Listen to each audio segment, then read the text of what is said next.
এ, B এবং C একটি কাজ যথাক্রমে 20, 30 এবং 60 দিনে করতে পারে। বি ও সি যদি প্রতি তৃতীয় দিনে এ কে সাহায্য করে তবে এ কত দিনে কাজটি শেষ করবে? এ 15 দিন, বি 12 দিন, সি 18 দিন, ডি 16 দিন। এ কাজটি করছে 20 দিনে, বি কাজটি করতে পারে 30 দিনে এবং সি কাজটি করতে পারে 60 দিনে।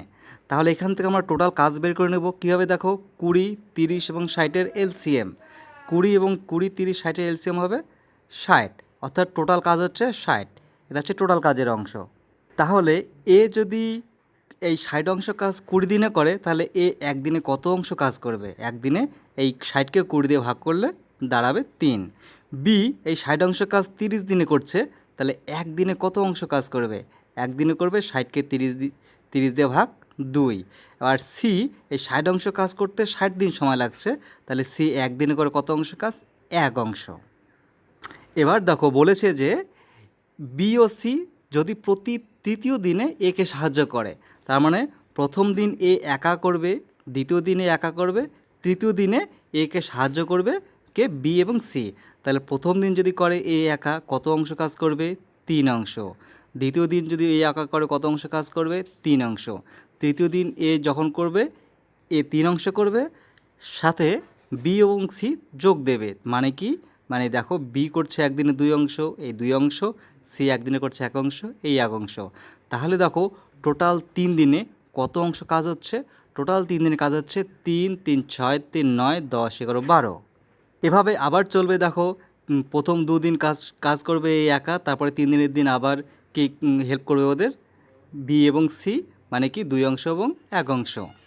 আমরা সমাধান বের করব এই জায়গা থেকে। দেখো, প্রথম 3 দিনে কত অংশ কাজ হচ্ছে? 12 অংশ। আর আমাদের টোটাল কাজ কত? 60 অংশ। তাহলে দেখো 12 অংশ করতে সময় নিচ্ছে কত দিন? 3 দিন। তাহলে 60 অংশ করতে এভাবে সময় নেবে কত দিন? দেখো, 3 4 12, 4 15, 60। অ্যান্সার হবে 15 দিন। এভাবে যদি বি এবং সি প্রত্যেক 2 দিন পর হেল্প করে একে, তাহলে সময় লাগবে কাজটি শেষ করতে 15 দিন। অ্যান্সার হবে অপশান এ, 15 দিন।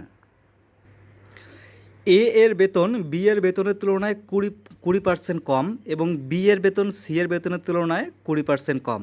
এ এর বেতন সি এর বেতনের তুলনায় কত শতাংশ কম? এ 25%, বি 56.25%, সি 16.67%, ডি 36%।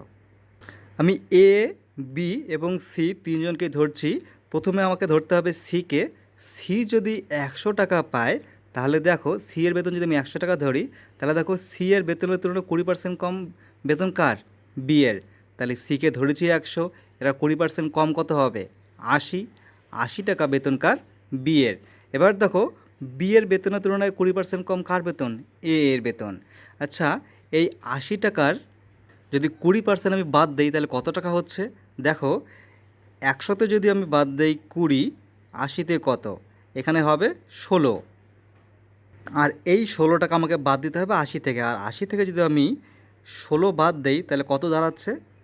এখানে 64 টাকা দাঁড়াবে। তাহলে বি এর 20% কম এর বেতন, তাহলে দাঁড়াচ্ছে কত? বি এর 80 হলে এর হবে 64। এবার দেখো ডিরেক্ট প্রশ্নে এ এর বেতন সি এর বেতনের তুলনায় কত শতাংশ কম? আমরা সি এর বেতন ধরেছি 100, দেখো, আর বলেছে সি এর বেতনের তুলনায় কত শতাংশ কম? এ এর বেতন, মানে এ এর বেতন কত? 64, সি এর বেতন কত? 100। তাহলে দেখো 100 থেকে 64 কত শতাংশ কম? আমরা যদি 100 থেকে 64কে বিয়োগ করি তাহলে উত্তর পেয়ে যাব। কত হবে উত্তর? 36% কম। উত্তর অপশান ডি, 36%।